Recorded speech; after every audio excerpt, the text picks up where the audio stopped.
படிச்சுட்டு இருக்கேன் இப்படி தூங்கலாமா அண்ணாச்சு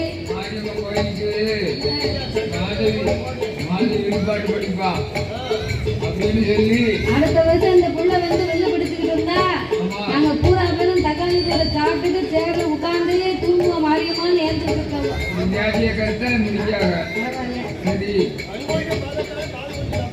அதானே நீங்க கண் கொண்டு பார்க்கலைனாலும் மாறியமா தான் காலை கொண்டு கேட்பா பிறகு அதனாலே இந்த ஆதிபராசக்தியானவள் ஆண்டவருடைய திருக்கண்களை மறைக்க அகில உலகம் எங்கு பார்த்தாலும் ஒரே இருமயமாகவே இருக்க சிவபெருமான் பார்த்தார்.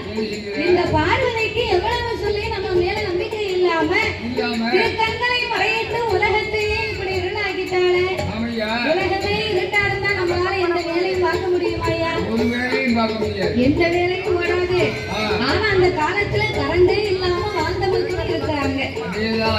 அதனால சிவபெருமான் உடனடியாகவே உலக மக்களுக்கெல்லாம் நம்ம ஒளி கொடுக்க வேண்டும் என்று இந்த சிவனுக்கு நமக்கு இருக்கக்கூடிய 2 கண்ணுதான இந்த பார்வதிக்கு தெரியும்.